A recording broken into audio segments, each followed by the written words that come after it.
welcome to In the News for June the 3rd, 2022. I am Brett Birney from appsandlaw.com. And this is Jeff Richardson from iPhone JD. Happy National Donut Day, Brett, to you and to all who celebrate. Oh my goodness, I should have had some donuts on the background. I have not had a donut yet, but much like Homer Simpson, I'm thinking about it. So we have to. It's the National Day.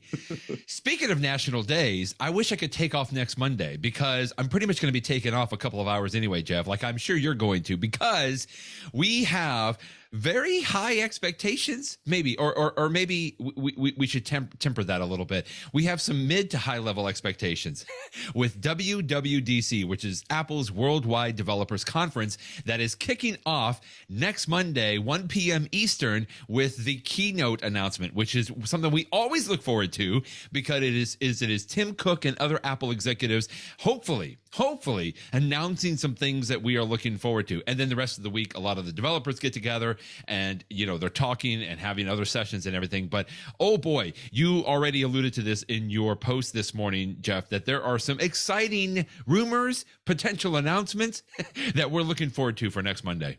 Yeah, I'm actually sort of lucky in the central time zone because Apple tends to do their keynote announcements at 10 o'clock Pacific, which always means that it's at noon central. So for me, it's noon, great. Okay. You know, I grab a sandwich, sit in my office, I can watch, do it over lunch. You can sort of multitask and stuff, which is good. So but what's interesting about the WWDC this year is that, you know, Apple does keynote presentations a few times a year. Right. And by this point, a few days out, there are typically some pretty strong rumors because, you know, some supplier in Asia will link what they're going to what they're going to announce or something like that.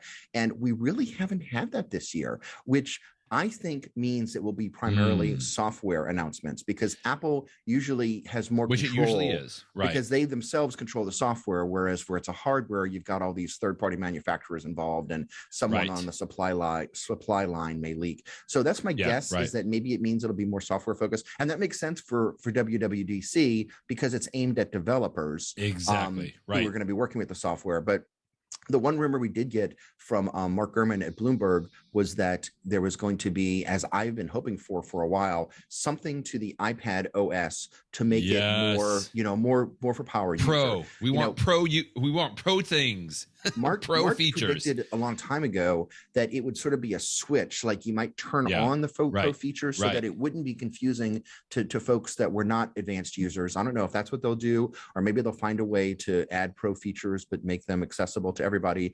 But whatever it is, it's great. So whether it's new apps that they come out with that are more powerful, whether it's new windowing, you know, capabilities, whatever it is, I mean, I don't have a specific preference. I just want to see the iPad move forward. So that's pretty exciting. There was also a rumor that the watch operating system is going to get some advancements, including like, I think the low-hanging fruit is that there's a number of, you know, of course I wish that there were more watch faces for the Apple Watch, and I especially wish third parties can make them. But even if it's just going to be the ones that Apple makes, I have the newest Apple Watch. It's got the slightly bigger screen, but some of the Apple Watch faces were made for the older generation watches, so they don't take advantage of the full screen. And so it'd be great if Apple updated that. But lots of other stuff too. And then of course, as you're sort of showing on the screen, we all know that Apple is working on some sort of AR VR goggles. Will we hear about that? Fingers crossed. We all know Apple's working on a car or something car related. I seriously doubt we'll hear about that on Monday, but you know, we're a few days out, so anything is possible. It's like Christmas Eve. You can dream about what might possibly be. Lots of possibilities. Yeah, I think I am most excited, like you, about some of the announcements for the iPad Pro. And really, it's the iPad OS that we're talking about, right? We don't expect that there's going to be a hardware announcement. I mean, you and I have been talking about, you know, I recently got my brand new iPad Pro 12.9 inch. And I think I've made the comment a couple of times, it feels like a second laptop to me. Like but not quite. Like it feels like it from the hardware design and from the keyboard. I've got the Magic Keyboard. But what's limiting me, and we'll talk about another story here in just a moment, what's limiting me is that it feels like it needs to be doing more. Like I can't quite feel like I'm doing all the things that I really want to be doing on this form factor, and in which case I will probably switch back to my laptop. So that's what we are talking about there, and I don't know, I'm very excited, and this will be a perfect platform for them to talk about it, because like you said, they are talking to a lot of their developers. Like this is where Apple can show off like the engineering capacities, you know, from the back end of what they're allowing some of the apps to take advantage of. And yeah, that I think that will be very exciting. And yeah, we'll see about this AR hardware. I feel like I could go either way on this. You and I have been talking about it already. My guess is we won't hear anything about that. I think it's still probably too early, but I agree. It's possible. I agree. So, well, this time next week we'll be talking about it all. So right for now we're just on the edge of our seats. One other quick thing, just you linked to this, and I just wanted to highlight this. One of the other fun things about WWDC is that Apple gives out awards, as they call it, the Design Awards, right, to several apps that they have selected as I think they have several little categories here, right? Delight and fun. What a fun category. Inclusivity, interaction. And this is a nice page that you linked to today, Jeff. I got to admit, and I hate to admit this, I didn't even know some of these apps. I wasn't aware of some of them. 90% of these apps I had not heard of before. Right. But I guess that's a good thing, right? Is it gives you an excuse to sort of check out some of these apps and see why Apple thinks that they were designed so well. Yeah. Good stuff there. So I'll make sure that there's a link in our show notes, and you did a good job of linking to it in your post today. And if you are interested in seeing a little behind the scenes of Jeff's iPad home screen, my friend, congratulations. You were featured. David Sparks, our good friend over at MacSparky.com. He does this from time to time, right? He has friends and colleagues and acquaintances that he knows, and he says, show us your home screen. And you were featured this past week. And I love this because you and I have talked about it on our show here. You today have gone on your iPad is pretty much all widgets, right? As opposed to individual little apps. And this was so neat that you had this posted. I think you also showed your iPhone screen, if I'm not mistaken. I did. So, check it out if that's interesting to you. But again, we've talked about this before, so longtime listeners will have heard this before, that my iPad home screen, and to a very small extent, my iPhone home screen, but especially my iPad home screen, it's not an app launcher. Yeah. It is a dashboard where I have, places that I can, it's so I can see information right there. The most obvious example being that the app that I use for my tasks, which is called Things, right there in the center of the screen, you can see, I don't even know how many of them, like a dozen or something like that of my tasks. I have fake ones, obviously, on this screen, but that way, I can just, looking at the screen of my iPad, I can be like, oh, that's right. In the Jones case, I need to be getting ready for that appeal. In the Smith case, I got to do this. And I like looking at that throughout the day, just to sort of keep things floating in my head. And then, of course, as I actually do the task, I can actually, tap on Things, and it launches the Things app and check them off. So anyway, I recommend taking a look at that. Maybe it'll give you some ideas for your own home screen. You put a post on your blog about this, and may I say that I know what this is because you let me in on the secret, but there's an Easter egg on your iPad home screen. Go to Jeff's. Let's not ruin it, but let's just say I'm not. No. I'm just saying they can go to your site, right, and maybe put a comment if you think you know what the Easter egg. Put a comment, and maybe we'll send you a piece of gum or something like that. It'll be good. Well, speaking of our friend David Sparks, you also had another post this past week, which I thought was so nice, announcing or helping him to announce his brand new field guide. David does some amazing field guides, and these are little digital books, typically with videos and interactive components in here. And he released his newest one called Shortcuts for Mac Field Guide by David Sparks. And I thought that was really nice that you did a nice little write-up on this. And you can go to MacSparky.com, or you can go to your website, Jeff, and you've got all kinds of great links here to his other field guides as well. Yeah, David is a great, he was, I'm sure he was a good attorney, although I never saw him in court, but you could tell that he's a good teacher. And I often find that there's a good correlation between, if you can explain things well, you can be a good litigator, because it's the same skills that you would use to explain things to a judge or to a jury. Yeah. I can actually see it from where I'm sitting right now, a copy of a book that David wrote many, many years ago called iPad. I think it was called iPad at Work, if I have that title correctly. I have it. Where he was describing, how you might use, there you go, how you might use an iPad in your practice. And I forget what the copyright date on that is, but it was soon after the iPad came out in 2010. Oh, let me find it. Over the years, David has used different ways to share how to use technology. So, for example, when Apple had the Books app on the iPad, he 2011. 2011. So there you go. The year after the iPad came out in 2010, when Apple had the Books app on the iPad, which they still have, but he used the iBooks author software to make these interactive books. So you would read the book on your iPad, but that you can actually have little embedded videos on it. But the videos became so important because it's so great to be able to watch somebody actually do something to teach you to do it, that he went up against the file size limit of books. And so then he transitioned to what he's doing now with these field guides, where they're pretty much all videos, although you can read a transcript of it too if you prefer to read than to watch. But it's great because there's just little nuggets of, here's how you do this task, here's how you do this task. And he does screen sharing, which you do a lot, Brett, for some of the videos that you post on YouTube to make it very easy for people. So I recommend all of his Field Guys books. This one particularly is good if you are interested in using shortcuts on the Mac. But I'll also mention, and I've reviewed it in the past, he also has a good one for shortcuts on iOS. Yes, he does. And a whole host of other topics, Paperless, Keyboard Maestro, the Photos app. So all of them are good. I actually think that this most recent one is his best one yet. And it's probably reflecting the fact that David gave up his law practice last year. So for the last few months, he can now concentrate full time on this, as opposed to trying to, work with clients and then do this as a side project. So worth checking out. Good book. That is so good. So something else that you mentioned, David Sparks, in your post, or actually you did not mention David Sparks, but it made me think of a post that we had talked about David a while back, because you mentioned something that people might want to take advantage of right now. This is the Apple MagSafe battery pack. And when I saw that you mentioned this today, because it's a special price, I thought about David's post here, which I love this because he was talking about how, it's a little more expensive than what probably most people would want to spend. But I just loved his idea that it was just really for convenience more than anything else. Yeah, great minds think alike, Breck, because you're not the only one that thought of this post. I did too. So when I saw a few days ago that the Apple MagSafe battery, which has been selling since last July, so almost a year now, for $100, when I saw that it was on sale for about 20% off on Amazon for $80, I'm thinking, $80 is still a lot, because I know that you can buy them for $50 too. But in my mind, the delta between $50 and $80 is, that's probably enough for me to finally make the jump. So I bought it, and I just got it last night. So I have barely even used it. I'm holding it here in my hand, and we'll see. Nice. And in fact, I so far in my playing around with it, it's been nice. But again, I've just started using it, so I'm not ready to write a review yet. But I do like the fact that I have it, and that it's sleek and it's simple and everything. $80. I know that you're going to show that you mentioned it a few episodes ago, that the one that you purchased on Amazon. In my brain, I thought it was 50, but I see here it's only 30. So that's actually a much bigger price difference than I cheaped out.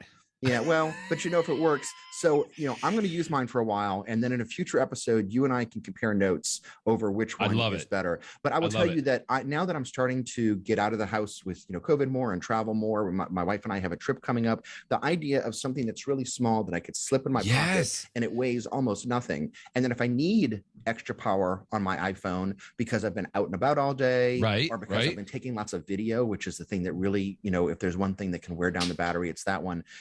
This is going to be nice to have, just to put it, add a boost on. Apple says that this one adds about 60% of power. So it's not going to completely recharge my iPhone, but it should be enough to top it off, just for the end of the day. So anyway, I'll be using it over the next few weeks and see what I think.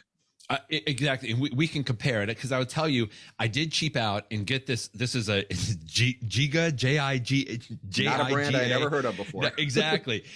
And I tell you, one of the reasons is because it is third party, they do have the ability where you can plug in additional things. Like, in other words, this battery pack can power other places, but I have to tell you, on the trips that I've had, I do like this convenience, the idea of just being able to slap it on the back of my phone and just juice it up, even for 5 minutes or something, as opposed to getting a cable out, and plugging in the phone. Like, just having that capability is nice. But since it is third party, I noticed that sometimes it will it's like there's a delay on it when it actually starts charging. Anyway, we'll talk more in detail about that, but I'm so glad that you mentioned that, and congratulations on a new toy. You also had a link. You had a link in your post today about another great article from Macworld, and some of these items I wasn't even aware of. The best MagSafe chargers. I feel like I'm getting more and more into this, and we can talk about this later too, because I got the little fold-up MagSafe charger for the phone and for the Apple Watch. We'll talk about that later. But this article you linked to was really great, because he goes through and talks about why you would want wireless charging, what are MagSafe, from Apple's term of it. And then he gives some really nice links to some of the nice little products that are already out there you might want to consider. Yeah, this is a particularly good article by Simon Jary, who's been writing about technology, Apple technology, since the 90s, a very, very long time. And what I like about this article is not, of course, he recommends products, but before he gets there, he basically says, here's everything you need to know about MagSafe. Exactly. He doesn't talk about the portable things like the one that we just talked about, the Apple portable battery or the one that you have. He's talking about something that you would plug into a wall, and then it would be like like a plate or a stand, and then you would put your iPhone on it to charge it, or your AirPods or other things that you have that can do wireless charging, and then take it off. And he goes through the different types of products. Some of them just charge one thing at a time. Some of them charge a different thing. He talks about the difference between MagSafe certified, which very few products are. I think they're just the ones from Belkin, and MagSafe compatible, which the portable thing that you have in your hand is MagSafe compatible. So it works with it, but it doesn't quite have all of the advantages of it. Exactly. But of course, it's cheaper as a result because they didn't have to pay Apple for licensing. So this regardless of whether you are interested in any particular product that he reviews here, read the beginning of the article, because if you're interested in MagSafe, because it does a great job of explaining, everything you need to know about MagSafe. Right. Very insightful. Since the iPad came out, Jeff, probably the number one question that I get from people is, can my iPad replace my laptop? Now, that's been out since 2010, right? The iPad's been with us for a long time. And when that first happened, I know you got this question a lot too. And we would say, no, it's not meant to replace your laptop. It's not the same as a laptop. But then over the last few months, you and I have talked about the fact that I feel like my new iPad is really like a second laptop. But here's an interesting question. Federico Viticci, who we very much enjoy from Mac Stories, I feel like had the opposite question. He asked, can a laptop replace his iPad? Federico is very well known in writing on Mac Stories that his primary, quote, computer is the iPad. And he's written on this, long time about utilizing the iPad, and that is his first and main computer that he uses. But he talks in this great story you linked to today that Apple reached out to him and said, hey, we know you like the iPad. Do you maybe want to try an M1 Max MacBook Pro? And of course he said yes. And this was a great article here, I think, from Federico about going into the differences between the macOS, the way that the Macs work and the laptops work, which I think we're all more comfortable with or familiar with. And if someone that has been using the iPad as their primary computer, this just really underscores some of the things we were just talking about, where hopefully by next Monday, we're going to know that Apple has been working on some improvements to the iPad to maybe get it a little bit closer, or I don't know, maybe to justify purchasing an iPad versus a laptop, or maybe a laptop versus an iPad. Great little article here. Well, long article, actually. I agree on your perspective on this one. Federico Viticci, for folks who may not know, he lives in Italy, and many years ago, he was undergoing cancer treatment. So he was stuck in a hospital bed for a long period of time. And an iPad, a laptop computer, the ergonomics of it didn't work well when he was in a hospital bed. And so he started using an iPad, and then that became his primary computing device. So he, created a website that's become incredibly successful, and he's run a business. And so he's been iPad, focused for a long time. So what I like about this article is, as you say, Brett, people usually talk about, what do you give up when you move from a laptop to an iPad? He's approaching it from the opposite perspective. Here's everything I loved about the iPad.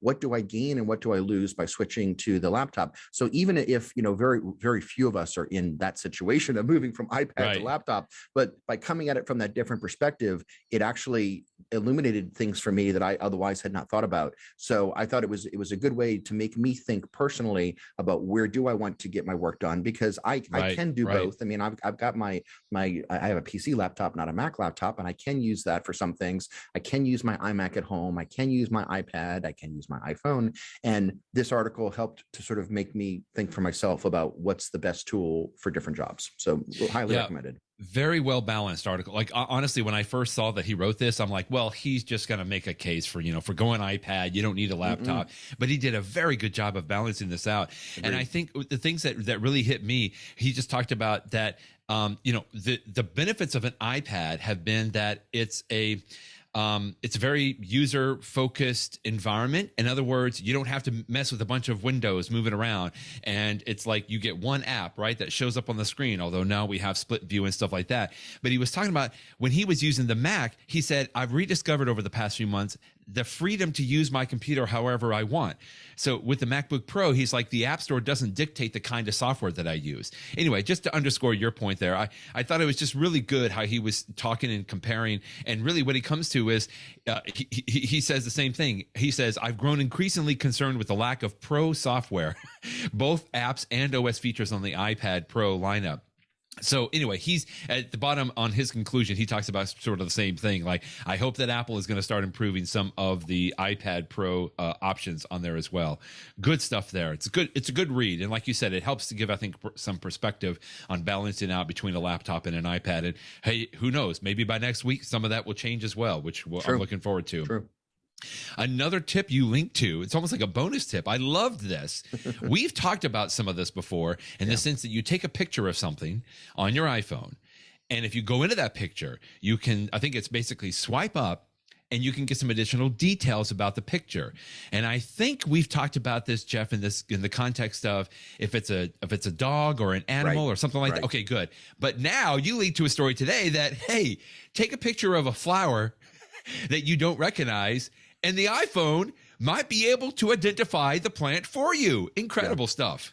Yeah, and that's the reason I linked to this. It was just a reminder. This feature came out last fall, and this article focuses on identifying flowers and plants, which is good. Right. But of course, you can use it for other things too. Animals, landmarks, a whole bunch of things. But it's a cool, artificial intelligence type capability that we all have in our pockets, and so it's useful to try out. I have to admit, I remember trying to look at flowers last fall, but I should get back into that because my wife is she's very good with gardening and stuff. I mean, she totally knows all the different flowers and plants and stuff like that. And I can cheat with this, right? I can sort of point at something and say, oh, look at that beautiful. Wow, honey, you really know what you're talking about. That is. The petunias sure does look beautiful today. I have no idea. But so I can pretend like I know what I'm talking about. Well, the funny thing is I've seen several apps that do this, and this is a great video here. I'll link to it. It's Andrew O'Hara that goes through this and shows you how this works.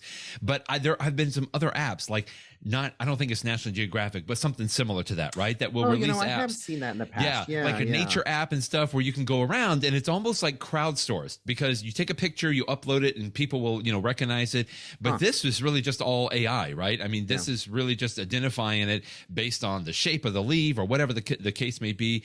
It's not going to be 100% correct. I mean, one day I think it will, because that's just AI getting much, much better at this. But it's really neat that if you don't understand, what I mean, for me, I feel like I want to be able to recognize if something's poisonous, like what is that vine growing up on the tree there? I hope, if nothing else, it'll give me at least a little bit of a start to maybe like go and, do some additional Google research or something like that. But it's just really nice to know that this is all built in to the current phone app and photos app that you already have on your iPhone. You don't even need a third-party app on this, which I just thought was really cool. Let's go from identifying plants to identifying coffee. This is an interesting story we've talked about several times. Apple's distaste for privacy tracking, or maybe their embrace of privacy for individual users, however you want to kind of look at that. I just recall that this story made me think of that ad, the tracked ad, right? Where that's a great ad, yeah. Person buys a cup of coffee and then the barista like hops over the counter and starts following him around. And as he goes through the day, more people start following him. But this is a little bit of a sad story, but at least hopefully they are making amends. Tim Hortons, which I know because I'm a little bit closer to the Canadian border up north here, is a coffee chain, very, very well liked in Canada, our northern cousins there. But the app apparently was tracking you and your purchases, and not only that, didn't it say they were like selling some of the data? Maybe quite not. They weren't yet, but that's the reason they were doing it. Is in the year 2 years ago, 2020, the Tim Hortons app was following you around wherever you go. They don't say specifically in the report from the Canadian government of whether they're talking about the iPhone or the Android. I mean, I presume that there would be even more tracking capability on Android because they don't lock that stuff down. But having said that, I presume it was on the iPhone too, and it would track track you all over the place. And apparently the idea was that Tim Hortons was going to look to monetize that by selling your location to third parties. And, or to put people, they try to put this in better terms. People will say things like, oh, we want to offer you, incentives when it's relevant to you. I'm going to give you a coupon for such and, you're passing the shoe store. Here's a coupon for that shoe store, which at one level you're like, oh, well, that's very useful and convenient. And another level you're like, oh my goodness, how do you know that I'm standing in front of the shoe store?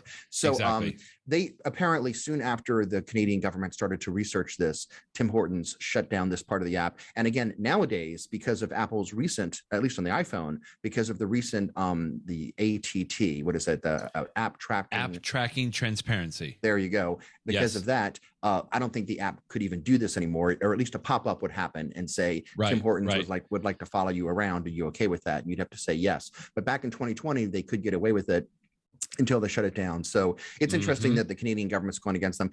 I also think it's interesting, as I mentioned in my post today, my understanding from people that I know that live in Canada is that Tim Hortons is really well loved. The same way that, people in Boston love their Dunkin' Donuts, and people in Seattle probably love Starbucks. People are very passionate about Tim Hortons. And I've only been to one once. We were in Canada briefly a couple of years ago, and we stopped in one with my kids just to get some coffee and donuts, just because I figured you're in Canada, you should go to Tim Hortons. You got it. But my point is that even a company that you may have a big affinity towards, that doesn't mean that they are respecting your privacy the way that you would expect. So it's a little bit of a public service announcement. That was a good point there that you closed with. And a video, lastly, that you linked to. I just truly enjoyed this video. It wasn't even like your featured video that you always put at the very end of your post, but I picked this out because this is great. I like that it's called Stylus Wars on the Wall Street Journal, but it's a cute little video and really gave me some good insight, because I really just want to delve more and more into, like, is this the best stylus? Like, I've always found that that's going to be I think some of the future of like tablet devices is, how do you write? How do you handwrite notes? And in fact, it's interesting that this came out, because I think you just did a little quick blurb on this. Isn't like the 30-year anniversary of the Newton, the Apple Newton, right? Which was one of the first little pads that came out from Apple, even while Steve Jobs was at a different company, actually.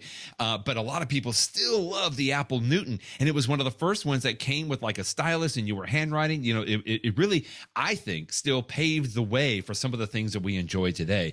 But this video did a really good job of comparing not just different styli for the Apple iPad, including the Apple Pencil, first generation and second generation, but it also went into, what was it? It was the Surface Pro from Microsoft, right? And the pen that they use, and then on the Samsung, the Samsung S Pen on this. Great little video here that you linked to today. And that's the part that I found most interesting. We will often see articles, and I'll sometimes link to them as to, or at least I used to link to them on, what is the best stylus to use. But frankly, in many ways for the iPad, that's over. I mean, the Apple Pencil is the one to use. And the only real advantage of the alternatives is that they're cheaper. Now, sometimes they have extra features. Like I did a review of one not too long ago that I've actually got on my desk here somewhere, that it was a stylus from Adonit that would actually it has UV capabilities on it, so it could actually scan, in the beginning of COVID, we thought that scanning with UV might get rid of germs, and I guess it does get rid of germs to a certain degree. Is it worth it? I don't know. But other than gimmicky things like this, the main reason to use a third-party stylus is price. Now, I'll tell you, there have been days that I've left my Apple Pencil at home and I'm at work and I want to use something, and I don't have my Apple Pencil, so I'll use the Adonit, and it's pretty good, but it's not as good as Apple. It's not as good, right? This particular video compares, what's the best one you can get on the iPad, the Apple Pencil, what's the best one you can get on a Microsoft Surface device, which is the one that they provide, and what's with a Samsung tablet. So, none of us are going to have the opportunity to decide between these, because we usually pick a platform and then stick with it. But this Wall Street Journal video actually compares them. And it says that, for example, the best ones of all of them are the Apple Pencil and the Microsoft Surface, but there are some differences. Like, I didn't even realize that he said that the Surface pen, it uses haptic feedback to very, very slightly shake back and forth and sort of buzz as you use it. I saw that. He said that it sort of simulates, much like if you were using a pencil to write on paper, there's some friction, there's a little bit of resistance there, and that the haptic feedback simulates that in a way that he said when you first use it is a little strange, and then he says it actually becomes pleasant. And I thought that was interesting. And he said that to achieve the same effect on an iPad, you would need to install a screen protector that adds friction. And I did this many years ago. I'm sure I reviewed an iPhone JD. I've long since forgotten the product that I used, but I did get one of these third-party iPad covers. And so it did protect my screen, I suppose. But the real advantage of it is that it provided a little bit more friction, so that when you were writing with a pencil, you could, it just felt differently. It felt more like you were writing on paper, which was sort of interesting. And I see you looking for it. I have no idea. I am. There. But I can't remember it I either. liked, at the end of the day, it was a different feel. I can understand how some people may have liked the feel, but I was just as happy with the flat surface of the iPad. But to each his own. Different people can have different preferences. So this article is interesting this video is interesting from just sort of seeing how other people are doing it that don't have an iPad, that have other devices. What are they using, and what's better and what's worse. Right.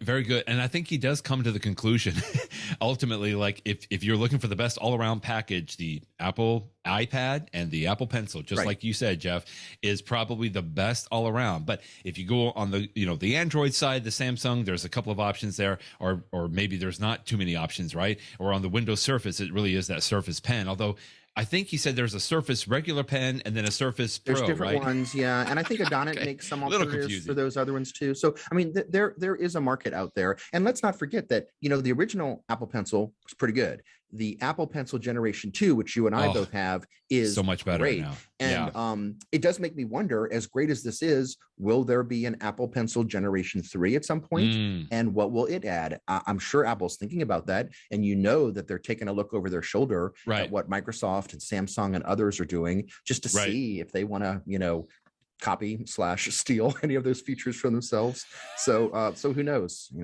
I just made the comment, like, the second generation is so much better, but I think I'm going to take that back a little bit, because even in this video, he mentioned the first generation Apple Pencil is still pretty good. And I was using the first generation pencil up until probably maybe about 3 or 4 months ago, or maybe even less. And it was still okay. I think that the second generation definitely is better. It feels more compact. I feel like that I don't know. I feel like I could be a little more precise with it, maybe, is the best way that I can say. I don't draw. I'm not an artist or anything.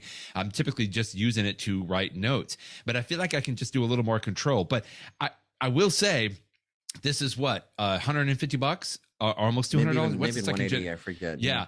I mean, that's a lot of money for a stick. I like that. He calls it like the companies are just trying to buy, sell you a stick, but that's a lot of money. And so I've seen the Apple Pencil first generation on sale for maybe less than, $70 or $60. And if you really just want something that's going to work very well, I still think that they still sell it, right? You can still get that first generation.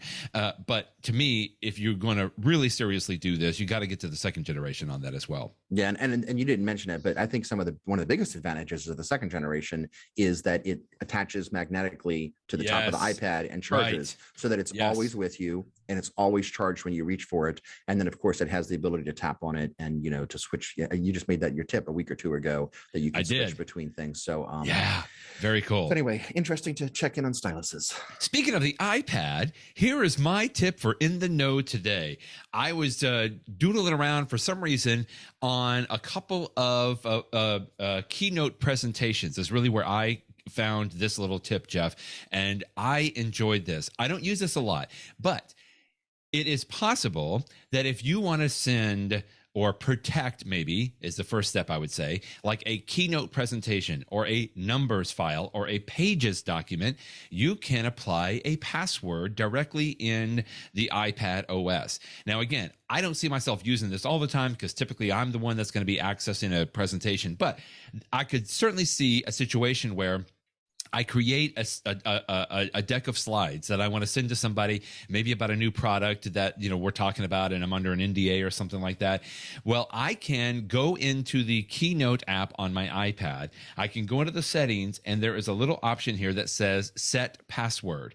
And when I tap on that, I can go in and put in a password. I have to verify the password. And then it even has a little box where it allows me to type in a hint for that password, right? Just for something to spark my remembrance, because I may not need to open this after a while. The other option on my new iPad Pro is I can also toggle on to say, instead of the password, or in addition to the password, is the way I should say that, in addition to the password, use Face ID, or you can use Touch ID if you have an iPad that supports that. So instead of actually typing in the password, you can use the Face ID to open this. And I really found this neat. I'm just glad that it's already built into this. To my knowledge, I don't think that you can put a password on a Microsoft Word document or Microsoft PowerPoint presentation. I don't see it within the apps. Maybe we'll look and try to find that. But this is built into Apple's own apps, the Pages app, the Numbers app, and the Keynote app. If you go in and you want to take the password off, you can do that. But of course, you need to know the password first to be able to authenticate yourself to the fact that you have permission to take this password off. And then you can just take it off on there. So anyway, that's built into Apple's own apps, Pages, Numbers, and Keynote, where you can just set a password. And if you send this file to someone, then you're going to have to either call them or send the password separately, because they would need to have that password in order to open the file as well. So that's my tip today. Password protect a Keynote presentation. I didn't know about that.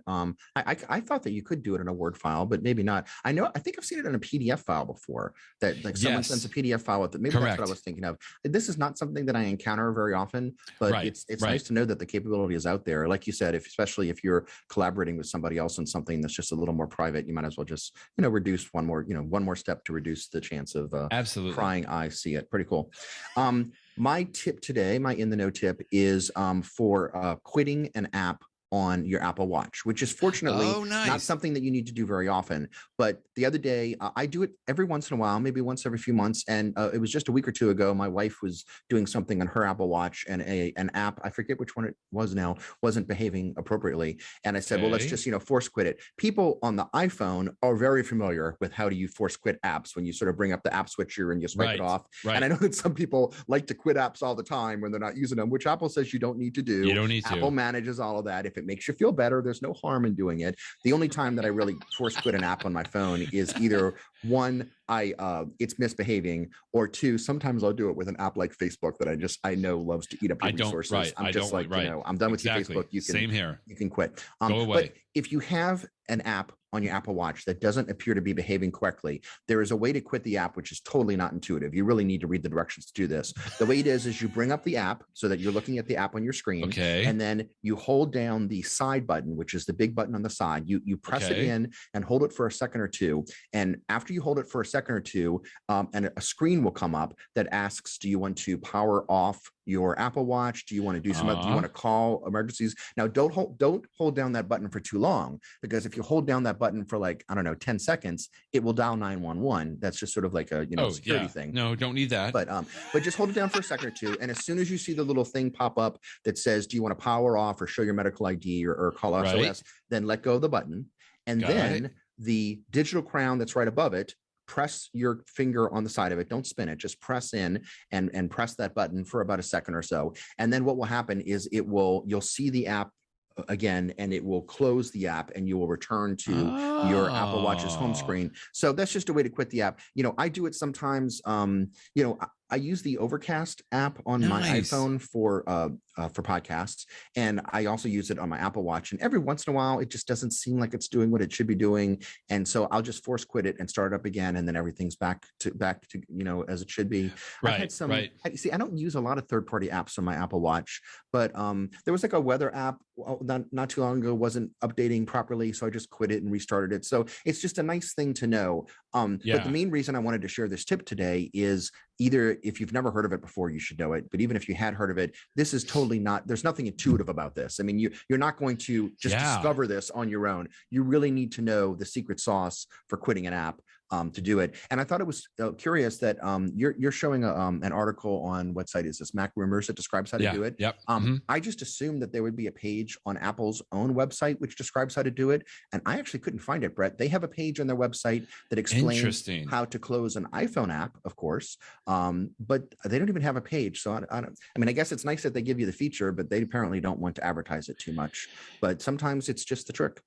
You know, I want to know now, Jeff, here's something that I do, and I don't know if this closes it out or not. Because I do have several apps running, and the way that I can see the apps that are running right now is similar to like the iPhone. If you just click the side button, there's like a list. There's like little squares of all of my open apps in there. That's actually not your open apps. Those are the apps that are in your, I forget what the Apple Watch calls that. It's like it's basically the home screen for the Apple Watch. You can decide, and you can adjust this in the iPhone app for the Apple Watch. You can adjust which apps appeared. It's sort of like a launcher. It's a quick launcher. So those are not the apps that are currently running. Those are just the apps that you've decided to give quick access to. And I recommend picking the few apps that you use the most and stick them there, because launching an app I love that method is a million times faster than pressing in the digital crown and scrolling through a list of hundreds of apps. Or if you have the honeycomb set up, looking through the honeycomb and trying to find that one image. So because I suspect that most people just have a handful of apps that they use regularly. And so that's what that is. So no, that's not showing you're running apps. That's just shortcuts. When I'm in that list, I can swipe a square to the left, right? And there's an X that comes up there. So does that mean that just takes it out of the list then? You know, I think that's what it does. In fact, I wonder if I'm going to do it right now. And I just removed one. I don't want to remove it from my list because I love going into this all the time. That's what it did. So I just removed that app. So I had like 6 apps there, and now I'm down to 5. So now I'm going to have to go back on my, I don't think you can do it from the watch. Now I'm going to have to go back on my iPhone to add that back. Interesting. See, I thought that was closing out of an app. I did not know about this tip that you're sharing today. Like I didn't know. But this goes to my point. This is not discoverable. You have to look this one up to figure it out. Oh, interesting. Okay, now I want to play with this and see, because I thought I was doing exactly that. I thought I would go into that list and swipe it and close it, and I was I did not know. Now I want to know. Okay, anyway, thank you for sharing that though. That's good. Now I knew, and I'll make sure that we have a link to this so that everybody will know. We like to share the knowledge with everyone. Jeff, as always, thank you, my friend. This was so much fun, and we'll talk to you next week. Thanks, and next week is WWDC. We'll cover everything that's brand new. I can't wait. We will have a lot of exciting things to talk about next week. That sounds great. Thanks, Brett. Bye-bye, everybody. Bye.